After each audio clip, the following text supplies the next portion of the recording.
देखना ये होगा कि दबाव के इन क्षणों में किस तरीके से और क्या रणनीति अपनाते हैं।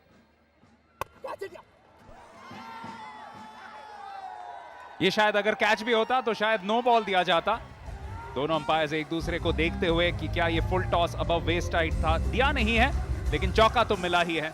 बड़े आसानी से इसे चौके के लिए भेजा और अपने स्कोरिंग की शुरुआत की काफी अच्छे अंदाज में, चिर परिचित अंदाज में सुधीर बाबू ने। ऐसे ही कमाल की बल्लेबाजी करना जानते हैं वो, और उसी का इल्म यहां पे उन्होंने फिर से दिखा दिया। देख के नो बॉल जरूर लगाइए, फुल टॉस तो था, अबव वेस्ट हाइट भी लगा। बहुत बहुत करीबी मामला मनोज।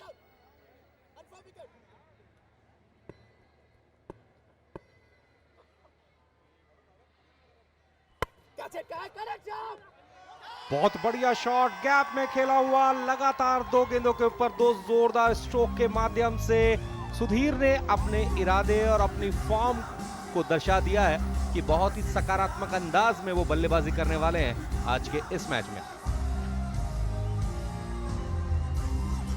फिलहाल चेन्नई राइनोज यही कहेंगे कि इससे तो प्रिंस ही अच्छे थे, क्योंकि प्रिंस कम से कम हर बॉल पे चौका नहीं जड़ रहे थे। 2 लगातार अच्छे शॉट, लेकिन कहना भी पड़ेगा अशोक की गेंदबाजी में भी थोड़ा सा यहाँ पे ढीलापन, बहुत ज्यादा फ्लाइट दे रहे हैं शायद गेंद को, उतनी पैनीपन नहीं है उसकी उनकी गेंदबाजी में। बहुत ही बढ़िया शॉट, लगातार चौकों की झड़ी लगा दी है सुधीर बाबू ने। चेन्नई की टीम को मद्रास रबर फैक्ट्री के बल्ले से लगातार ढूंढ रहे हैं सुधीर बाबू। एमआरएफ का स्ट्रीकर उनके बैट पर लगा हुआ है। फिलहाल देखिए किस तरीके से उन्होंने जोरदार स्ट्रोक्स लगाए थे पिछले ओवर्स में। बहुत ही खूबसूरती के साथ 3 ऐसे अवसर थे जबकि उन्होंने बॉल को बाउंड्री लाइन के बाहर डिस्पैच किया। जोशी की बिल्कुल सही रणनीति, अंतिम समय में गैप में बॉल को प्लेस किया और अवसर दिया सुधीर को एक बार फिर से जोरदार स्ट्रोक लगाने का। जी हाँ, गेंदबाजी में भी परिवर्तन, पावर प्ले का आखिरी ओवर करने आए हैं विष्णु, और अब यह देखना दिलचस्प होगा कि किस तरीके से सुधीर बाबू उनके सामने आते हैं, क्योंकि 12 पे खेल रहे हैं, सिर्फ 4 गेंदों पे। पहले बॉल पे रन नहीं बना पाए थे, लेकिन उसके बाद 3 लगातार चौके जड़ चुके हैं। ऑपरेशन रिस्टोर 100, जो कि जितने भी एसिड अटैक्स के विक्टिम्स हैं उनकी पूरी जिंदगी को संवारने की कोशिश करती है। ये एक समर्थन है सीसीएल के सहारे, और साथ साथ बिग ब्रदर फाउंडेशन जो कि हर रन के लिए 1000 रुपए डोनेट कर रही है। यहां पे वो 1000 रुपए नहीं मिले, लेकिन सुधीर बाबू जिस तरीके से खेल रहे हैं उससे 12,000 रुपए पहले ही आ चुके हैं। जाहिर सी बात है, मनोरंजन के साथ साथ चैरिटी भी सीसीएल का उद्देश्य है और काफी हद तक उसमें एक संदेश देने में सफल रही है सीसीएल। टॉलीवुड बॉलीवुड के ये खिलाड़ी, भोजपुरी दबंग्स, पंजाब और मुंबई हीरोज, देश के विभिन्न क्षेत्रों से फिल्म उद्योग के सभी अभिनेता इस मुहिम से जुड़े हुए हैं। आप बंगाल टाइगर्स को भूल गए, लेकिन मैं बुरा नहीं मानूंगा। बंगाल को कभी नहीं भूल सकते। दादा सौरव गांगुली एक ग्रेट प्लेयर। सुधीर बाबू लगभग वैसे ही तेवर यहां पे दिखाते हुए फिर से एक आक्रामक स्ट्रोक, सिर्फ एक ही रन मिला, लेकिन वो एक ही मादा लेके आए हैं मैदान पे कि जल्द से जल्द इस मैच में दबाव पूरी तरह से चेन्नई राइनोज के ऊपर परिवर्तित कर दिया जाए।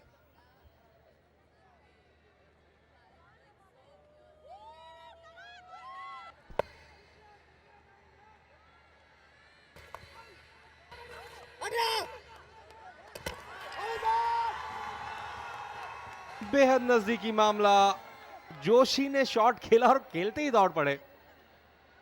सही रिस्पॉन्ड नहीं मिला, शायद उन्हें लगा कि बॉल फील्डर की पहुंच से दूर है, लेकिन अंतिम समय में जब बाबू ने उन्हें मना किया तो उन्हें अपने बड़े कदम वापस खींचने पड़े और यहां पर निर्णय जोशी के पक्ष में जरूर आया, अन्यथा मुश्किलों में पड़ सकते थे अगर एक और कदम बढ़ाया होता।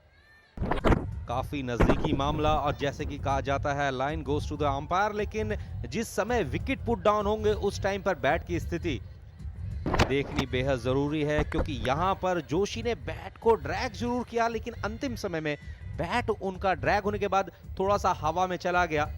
जिस समय विकेट पुट डाउन हुए उस समय बैट की स्थिति क्या थी वो काफी महत्वपूर्ण रहेगा तीसरे अंपायर के लिए। किस्मत का खेल होता है कभी कभी, ना सिर्फ जिंदगी बल्कि क्रिकेट भी। और यहाँ पे एक किस्मत का क्या सहारा मिलेगा चेन्नई राइनोज को, क्योंकि जब बैट स्लाइड इन किया था, जैसा कि मनोज ने कहा, थोड़ा सा उसमें उछाल देखने को मिला था। और अगर स्थिति स्पष्ट नहीं है तो उस के बारे में विचार करते हुए अंपायर बल्लेबाज के पक्ष में निर्णय दे सकते हैं। और बिल्कुल सही किया, benefit of doubt always goes to the batsman.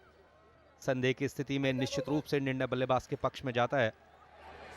फिलहाल लगातार दर्शक दीर्घाओं में स्थानीय दर्शक आ रहे हैं और आनंद उठा रहे हैं आज के इस मैच का। पारी के 6 ओवर्स के पश्चात 55 रन 1 विकेट के नुकसान पर।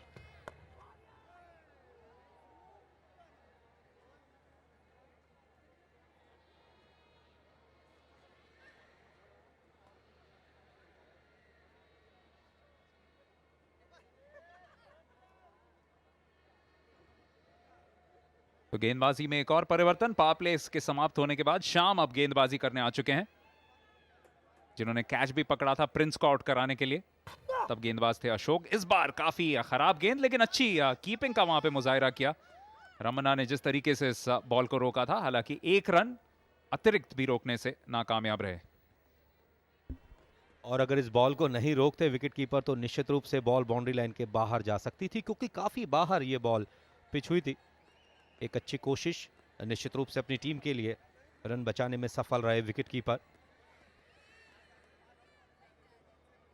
जोशी और बाबू, निश्चित रूप से फिटनेस लेवल टेस्टिंग का सही समय है इन सभी खिलाड़ियों के लिए। भले ही 70 mm की स्क्रीन पर ये एक्शन करते हैं, वहां पर डुप्लीकेट्स मौजूद होते हैं, लेकिन यहां का एक्शन इन्हें बिगर डुप्लीकेट के करना होता है। और अब तो आईसीसी रूल्स के तहत आपको रनर भी नहीं मिलता। बिल्कुल, बहुत अच्छा विश्लेषित किया आपने। लेकिन यहां पर थोड़ा सा प्लेइंग कंडीशंस में तब्दीली की गई है। इस बीच में बॉल को पुल किया है, स्क्वायर लेग क्षेत्र में काफी लंबा सफर तय किया था। लेदर और लेग्स की रेस में निर्णय ऐसा लगता है कि शायद लेदर के पक्ष में गया। प्रयास बहुत अच्छा था, पूरे फुल मार्क्स हमें देने चाहिए एफर्ट के लिए, लेकिन आखिरकार एग्जीक्यूट नहीं कर पाए। बहुत छोटी लंबाई की गेंद और उसका भरपूर फायदा उठाया। जैसा कि हम शुरुआत से ही कह रहे हैं, सचिन जोशी को अगर आप लेग साइड पे गेंदें खिलाएंगे तो उसका भरपूर फायदा उठा सकते हैं। अच्छा प्रयास, लेकिन वहां पे पार्ले 2020 कुकीज का जो स्कर्टिंग है वहां से संपर्क हो गया, इसी वजह से 4 रन मिले। तेलुगु वॉरियर्स का खेमा बहुत खुश, और हो भी क्यों ना।